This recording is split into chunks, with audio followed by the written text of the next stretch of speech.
All right, it is Wednesday, so what the fuck? Let's talk about a movie. Let's talk about one of my favorite movies of all time. It's in my top 10 ever, and it's one that people don't really talk about that much.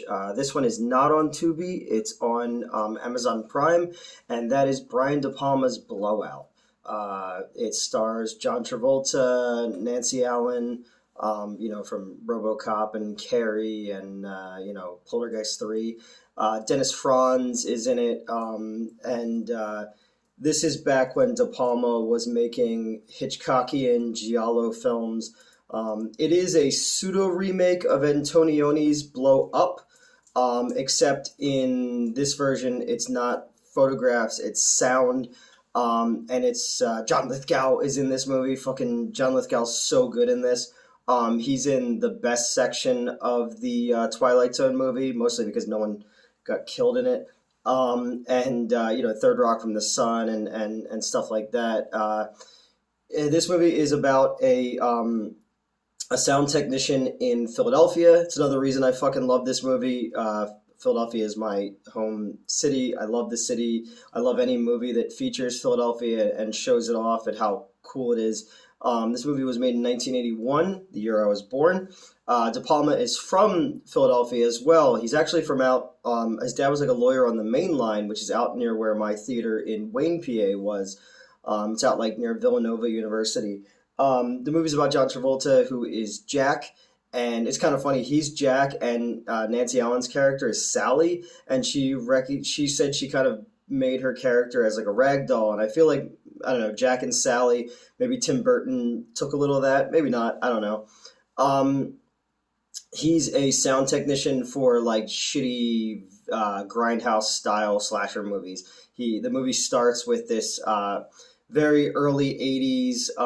It's called Coed's Nightmare or something like that, and it's a POV shot, steady cam, moving outside of the girls' dorms.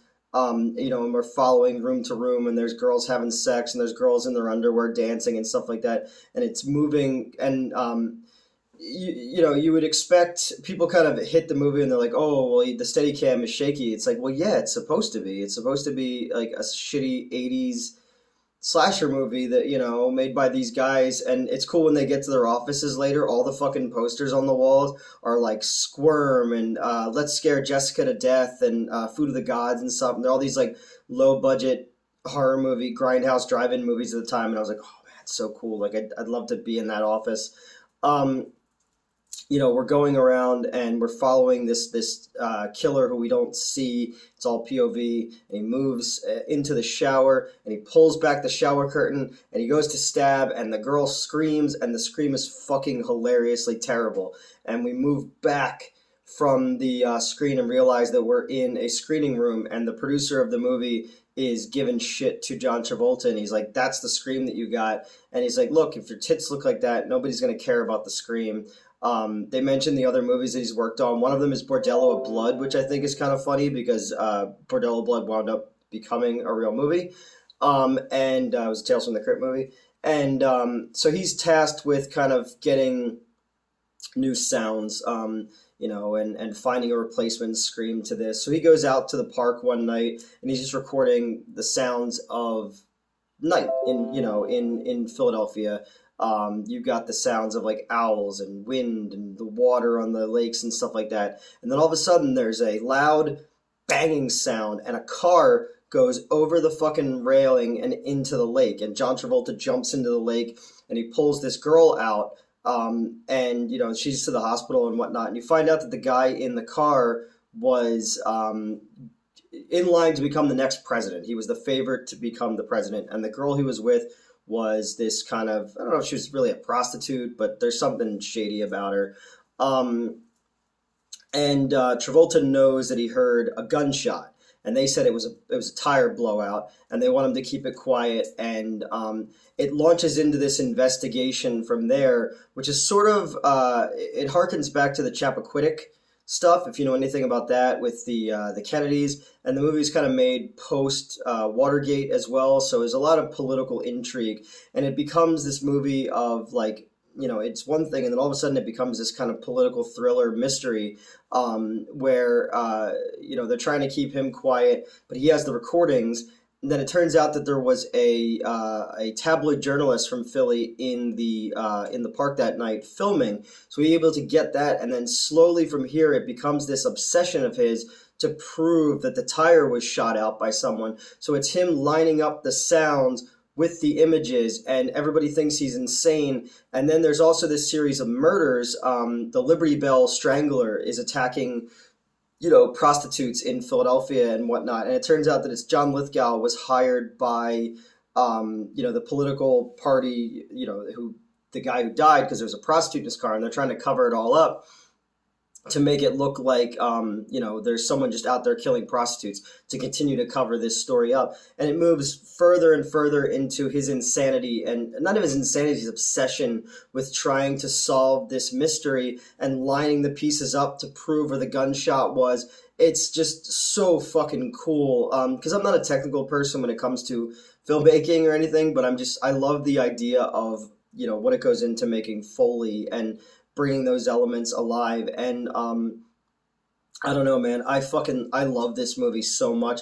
There's this amazing chase scene where so John Travolta worked with the Philadelphia police. Well, John Travolta's character worked with the Philadelphia police, and he wired a guy who was going to be an informant against the mob, and the battery, with the guy sweating so much, the battery shorted out and burned him, so he had to make a run from the car, and the mob found out about it and hung this guy, which threw the whole case away. So Jack Travolta's character has this, he's got this dark past that he's trying to outrun, and they have to wire up Sally because she's going to get the, try and get this guy on tape as to what happened and everything, because they may have her convinced that once he gives over the tape, this will go away.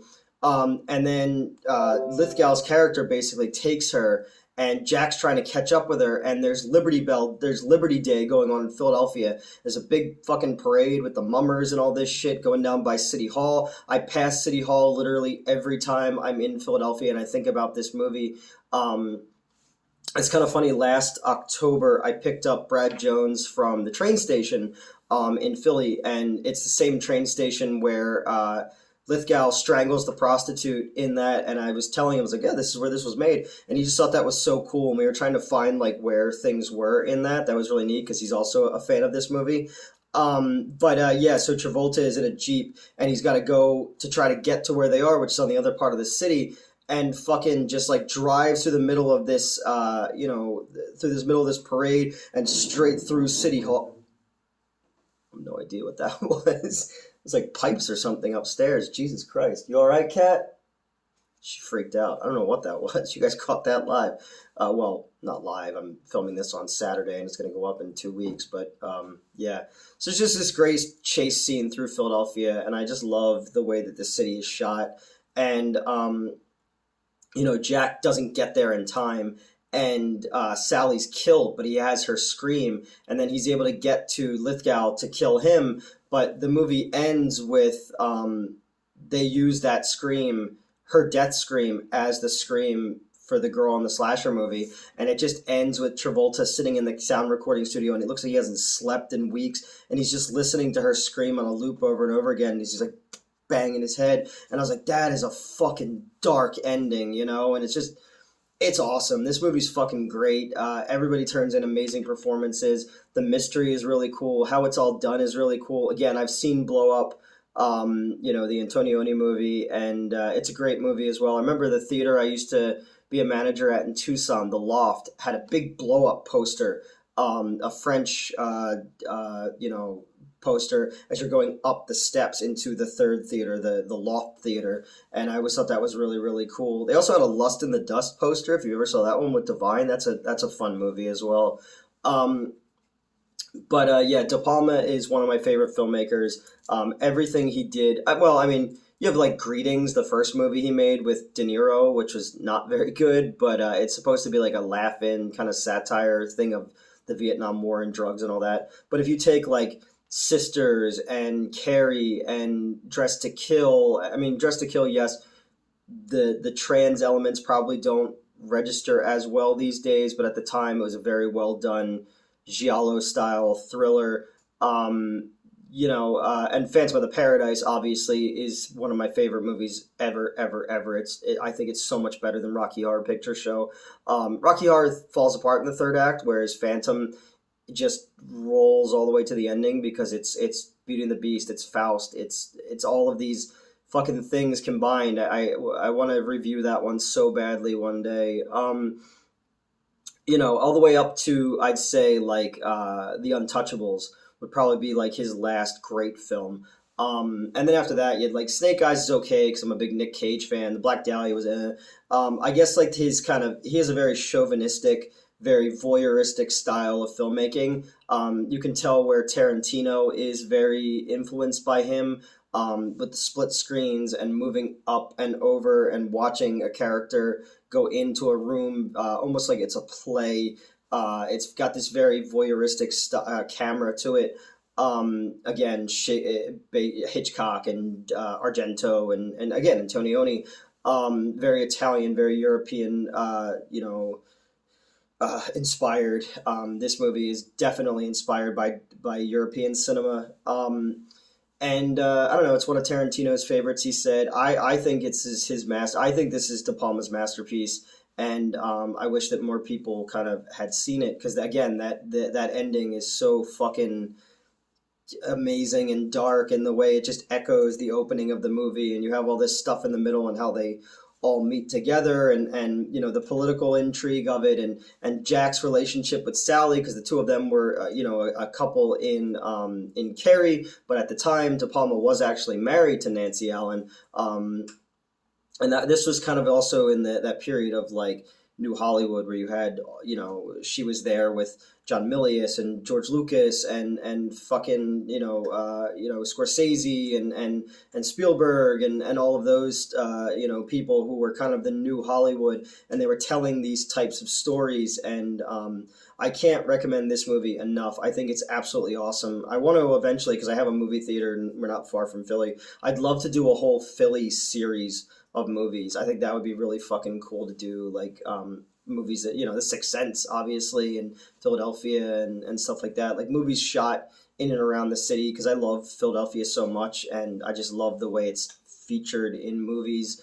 But yeah, Blowout. It's a great fucking movie.